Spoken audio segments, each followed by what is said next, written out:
Imagine stepping out of your front door in Kyoto. The year is 1870. You walk down the street, heading toward this little ancient stone statue where your grandmother used to pray for your health, when you were a kid. Right, the one that's been on that same corner for generations. Exactly. But when you get there, the statue is just gone. And it hasn't just been stolen or vandalized. The government has literally ripped it out of the ground. And, right in its exact place, they're constructing a public toilet. Wow. Yeah, it is just a staggering level of disrespect. And you realize pretty quickly that this isn't some local anomaly. It is a strict nationwide mandate. Right.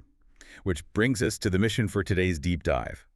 If you've been following our multi-part exploration into the syncretism of Kami and Buddhas, you know the journey we've been on. We started in our very first discussion with the faceless spirits of nature, those ancient animistic forces. And we watched them slowly entangle with Buddhism over centuries until they were completely inseparable. Yeah, totally fused together. But today, we have finally reached the devastating turning point, the grand finale. We left off last time with the pressure cooker of the late Edo period. Internal power struggles were tearing the country apart, and there was this feverish rise of Restoration Shinto. Right, that movement obsessed with stripping away a millennium of foreign Buddhist influence. Exactly. They wanted to return to this imagined, pure, indigenous Japanese faith. The powder keg was basically packed and waiting. So today we are looking at the spark. We're going to trace how a very specific set of state policies issued by the brand new Meiji government aimed at neatly separating the Kami and the Buddhas on paper spiraled into a storm of nationwide violence. Yeah, it gets incredibly dark. We're going to unpack the legal loopholes the state invented, the heartbreaking physical destruction of centuries-old communities, and ultimately how everyday people navigated this massive cultural trauma. To understand the sheer scale of the explosion, we really have to look at the fuse first. So in 1868, the new Meiji government issues a series of decrees collectively known as the Shinbutsu Hanzenrei. The Shinbutsu Hanzenrei. That translates to the separation of Kami and Buddhas, right? That's right. And the crucial thing to understand here is that these weren't vague philosophical guidelines. They were highly specific surgical administrative orders. Like designed to dismantle the religious infrastructure overnight. Precisely. Let me make sure I understand the actual mechanics of this. Yeah. When we say separation, it sounds like two people just agreeing to work in different buildings. But the sources point out that for centuries, major Shinto shrines were literally managed by Buddhist monks. Yeah, they were. So how did that even work day to day before 1868? It was a completely integrated system. The individuals managing the shrine complexes were known as the Bedo and the Shaso. Bedo and Shaso. Right. These were fully ordained Buddhist monks who literally chanted sutras in front of Shinto deities. I mean, they managed the finances, performed the rituals, maintained the grounds. They were running the whole show. Exactly. And the Meiji government's very first target under the Shinbutsu Hanzenrei was this specific group of people. So what does a government memo do to a monk who has spent 50 years running a shrine? It forces them into secularization. It was a brutal process called Genzoku. Wait, Genzoku? What did that actually involve? The state basically issued an ultimatum. They said, you are no longer a monk. You will stop wearing your robes. You will let your shaved hair grow out. You'll take a new secular name, and you will become a state-sanctioned Shinto priest. Wow. And if they said no? If you refuse, you are evicted from the complex you've managed your entire life. You lose everything. I'm trying to think of a modern equivalent to how shocking this must have been. It's almost like, imagine a ruthless new CEO executing a hostile takeover of a merged company. Oh, that's a good way to look at it. Right. But instead of just changing the company logo, the CEO announces, effective immediately, every single employee with an international background is fired. And any department with a foreign-sounding name is legally dissolved. It's an administrative purge. It really is. And the linguistic purge was actually a massive part of it. The government explicitly banned any Buddhist-sounding titles for the kami. Any titles at all? Yeah. The most prominent casualty here was the title Gongen. Gongen. Right. For centuries, Gongen was the term used to describe a kami as an avatar or a local manifestation of a universal Buddha. The state decreed that word completely illegal. You couldn't even say it. Not in an official capacity. Right. And following that, they ordered the literal expulsion of all Buddhist statues, scriptures, and temple bells from any space now designated purely as a Shinto shrine. See, I am genuinely confused by the political strategy here. The Meiji government has just taken power. They're desperately trying to unify a fractured feudal country under the emperor, right? Yes, that's their main goal. But at the exact same time, they're trying to convince Western powers, who are, breathing down their necks, that Japan is a modern nation. And a key requirement for looking modern to the West is guaranteeing freedom of religion. So how on earth do you mandate an emperor-centric belief system while legally promising your citizens freedom of religion? I mean, that is a massive contradiction. It is. But that contradiction is exactly why the Meiji statecraft here is both brilliant and, honestly, deeply cynical. Cynical how? To solve this impossible puzzle, the government bureaucracy invented a legal fiction known as Shinto Hishukyuron, the non-religion theory. The non-religion theory. So they just argued that Shinto wasn't a religion at all. Precisely. Which is the exact opposite of what you might expect a religious revival to do, right? Right. But the state bureaucrats realized that if Shinto is classified as a religion, then under the new modern laws, citizens have the constitutional right to opt out. Oh, wow. I didn't even think of that. Yeah. So to prevent that, the government officially defined Shinto as a state ritual. They stripped away all the private spiritual nuances, like the quiet prayers for a sick relative or a bountiful harvest, and repackaged Shinto as an overarching national morality. That is a staggering loophole. They essentially reclassified faith the same way a government classifies paying taxes or voting. Exactly. You can choose not to go to a church or a temple, but you cannot opt out of a mandatory civic duty to your nation. And to enforce this new civic duty, the state revived an ancient bureaucratic body called the Jimzikan. The Department of Divinities. Right. This department was suddenly handed terrifying administrative power to redraw the spiritual map of Japan, and later on, this effort would evolve into the Kyubushu, or Ministry of Religion. So they created a whole ministry for this. They did, and the Kyubushu deployed thousands of Kyoto Shoku national evangelists to actively indoctrinate the public into this new, non-religious mandatory patriotism. So the government in Tokyo issues these memos, they invent this legal fiction, and they tell everyone to change their job titles. But how does a bureaucratic paperwork exercise spiral into the total physical devastation of Haibutsu Kishaku? Yeah, the phrase itself is heavy. Haibutsu Kishaku translates to abolish Buddhism, destroy Gautama, right? Did the Jinnikin explicitly order mobs to burn temples to the ground? Or did the state just completely lose control of its own policy? It was definitely the latter. The state opened a pressure valve, and a torrent of violence poured out that they absolutely did not anticipate. They really didn't see it coming. Not at this scale. To understand why Haibutsu Kishaku exploded with such ferocity, we have to look at the societal fumes that had been building up in the basement for 2.5 centuries. The Edo period. Right. During the Edo period, the Buddhist establishment was not just a collection of spiritual guides. They were heavily integrated into the state apparatus through the temple registration system. Right. If you were listening to this and wondering why everyday farmers would want to burn down their local temple, the mechanics of that Edo system are the key. How did that registry actually impact a regular person's life? Well, imagine being a commoner in the year 1800. The law required every single citizen to be registered at a local Buddhist temple, originally to prove they weren't secretly Christian. Which started out as a policing tactic. Exactly. But over the decades, those local temples morphed into the bureaucratic police force of the neighborhood. The monks issued your travel permits, they registered your marriages and births. So you had to go through them for everything. Everything. And they levied mandatory fees for funerals and memorial services. And whenever any institution holds an unchecked monopoly on civic life, corruption and resentment inevitably follow. I mean, if your local monk is demanding exorbitant fees to bury your father or refusing to stamp your travel papers unless you pay a bribe, you can't just go to a different temple. Right, you are legally trapped in that parish. And that feeling of being trapped generated immense silent rage at the grassroots level.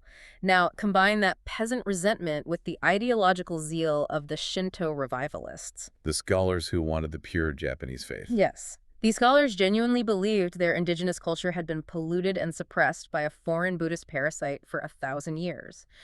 So when the Meiji government issued the Shinbutsu Hanzenrei, simply asking to separate the two, the local samurai and the angry peasants took that as official permission to destroy. The spark hit the powder keg. Let's look at the sheer scale of the devastation this caused in local communities, starting with the Satsuma. The Satsuma domain. The leaders there were the main architects of the new Meiji government, right? So they were deeply personally invested in enforcing this new ideological purity. They were. And the destruction in Satsuma Han was nearly absolute. According to the historical sources, an astonishing 1,066 Buddhist temples vanished entirely from the landscape. 1,066. Just gone. Gone. They were physically torn apart or forcefully repurposed, and 2,964 monks were subjected to Genzoku, stripped of their robes, and forced back into secular life. Buddhism was virtually wiped off the map in a matter of months. Over 1,000 temples erased. I want you to try and picture the physical landscape of your own city changing that drastically that fast. But it isn't just the loss of architecture. It's the surreal manipulation of human behavior. Yeah, the psychological impact was immense. The sources highlight a specific local tradition in Satsuma-han called the Myoenji-mari. Ah, yes. This is one of the most profound examples of the psychological dissonance forced onto the population. The Myoenji-mari was a deeply beloved, generations-old Buddhist pilgrimage to the temple Myoenji. The local people cherished this ritual. But if the government tears down the Myoenji temple, how do you stop thousands of people from walking a path they've walked their entire lives? You don't stop them, you colonize the tradition. Wow. The authorities demolished the Buddhist temple, and directly on top of its ruins, they constructed a new Shinto shrine called the Tokushi Jinja. They just built right over it. Yes. And here's where the manipulation reaches its peak. The new Shinto shrine retained the exact same central object of worship. Wait, really? Yeah, it was a wooden statue of the fierce local warlord Shimazu Yoshihiro. The state simply redesignated that Buddhist statue as a Shinto Kami. Let's really think about what that means for a local family. You walk the exact same geographical path, you arrive at the exact same physical location, and you bow your head to the exact same wooden statue of Shimazu Yoshihiro. But a government official is now standing there telling you, you are no longer performing a Buddhist prayer, you are executing a Shinto state ritual. It is a complete invasion of a community's internal theology. It absolutely is. And this wasn't an isolated experiment. We see similar absolute devastation in Matsumoto Han, where the Buddhist infrastructure was relentlessly targeted. Massive ancient complexes like Heizenji were irrevocably altered. And the material loss across the country was staggering. Consider the Bonsho. Right, the Bonsho. The massive, beautiful bronze temple bells. Anyone who has visited Japan knows the deep, reverberating sound of those bells echoing through a valley. They mark the time of day. They call the community to prayer. During Haibutsu Kishaku, those bells weren't just removed and hidden in warehouses. They were dragged through the mud, smashed, and melted down. Melted down for what? The Meiji state needed base metals to fuel its modernization. Those sacred bells were forged into cannons for the new military, or melted into currency for the new economy. It was the literal silencing of the Buddhist landscape. The cannons and the destroyed grand temples show the macroeconomic scale of this event. Right. But reading through our sources, the detail that truly underscores the tragedy for the common people involves the Jizo. The roadside Jizo statues. This is where the policy cuts deepest into the everyday human heart. Yeah. Jizo is a Buddhist bodhisattva, universally recognized across Japan as the protector of travelers, and most importantly, the guardian of children, especially children who had passed away. And these weren't grand, gold-leafed statues in wealthy temples. These were small, humble, weathered stone figures sitting on neighborhood corners. Exactly. Mothers would tie little red cloth bibs around their necks, leaving toys or small offerings, praying for their sick kids to survive the winter. They were the ultimate everyday protectors. And because they were ubiquitous, the government's aggressive new civilization policy viewed them as a threat. The state deemed the Jizo statues to be backwards, superstitious, and fundamentally foreign. So they went after them too. They were systematically targeted for removal. Mobs and officials ripped them out of the ground, hauled them away in carts, and threw them into rivers or smashed them into paving stones. That's awful. In Kyoto, the disrespect was so methodical that the government actually constructed public latrines over the empty plots of land where the Jizo statues had stood for generations. I can't even begin to fathom the trauma of that. To walk out of your house, to look at the corner where you poured out your grief over a lost child, and see a public toilet. It is a profound psychological violence inflicted on the most vulnerable members of society. It was a deliberate attempt to tear the social fabric at its seams. And the state didn't stop with the roadside statues.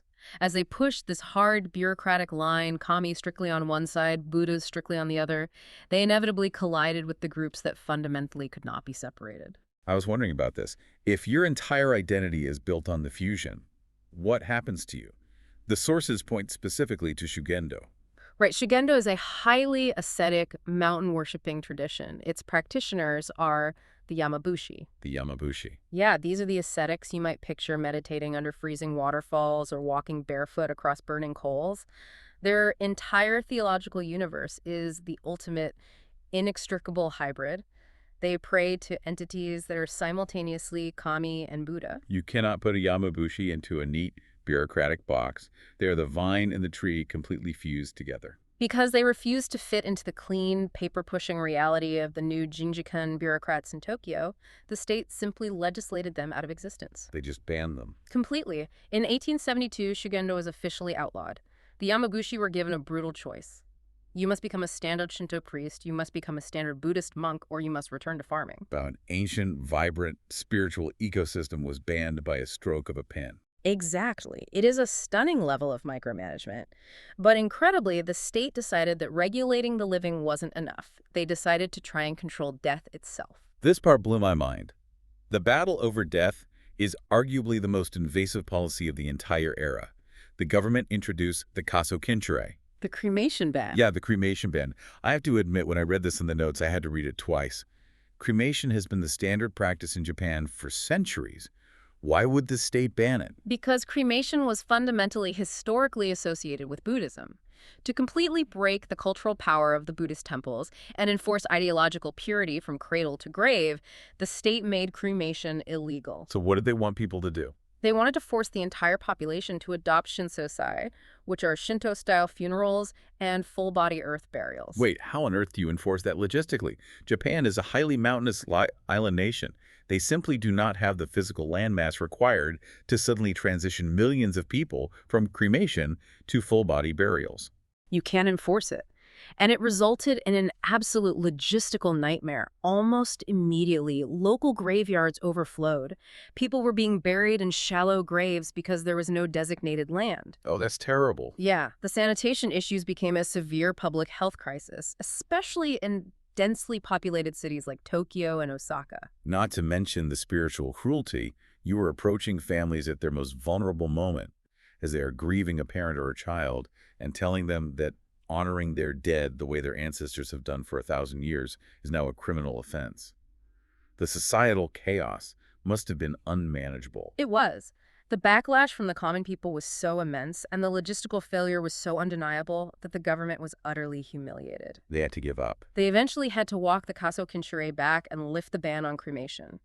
It served as a stark, undeniable lesson to the Meiji leaders. There are absolute limits to how far a state bureaucracy can mandate the human soul. Which brings us to the aftermath of this incredible, tragic era. The decrees were written, the ancient bells were melted into cannons, the temples were burned.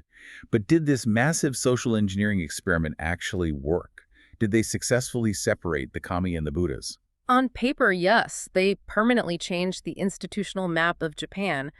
But in the hearts of the people, it was a fundamental failure. That's amazing. You can see this clearly by the mid-Meiji era, around the 1880s, when the fever of Haibutsu Kishaku finally breaks and the strict bans begin to loosen. The people just quietly, stubbornly go back to their ways. They do. In neighborhoods across Kyoto and throughout the country, communities quietly brought their beloved Jizo statues out of hiding. Wow, that's so beautiful. If a statue had been smashed, neighbors secretly pooled whatever money they had and commissioned a local stonecutter to carve a new one.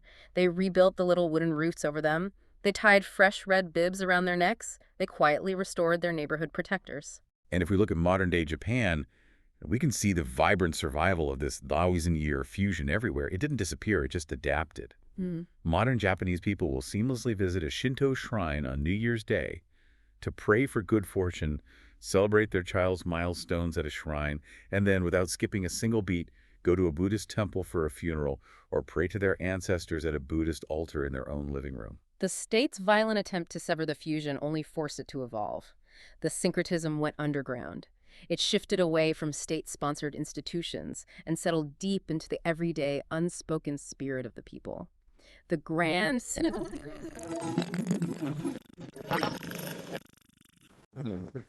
So as we close out this series, looking back at the ashes of the Satsuma temples and the survival of those little roadside Jizo statues, it leaves you with a profound question to ponder. It really does. We are so often taught that history is written by the people in power.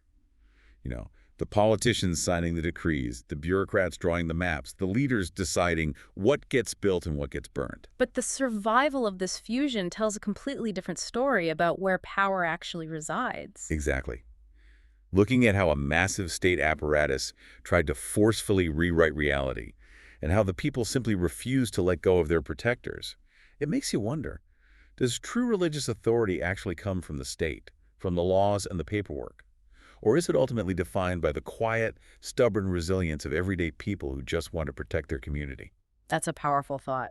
Something to think about long after this deep dive ends. Thank you for joining us on this journey.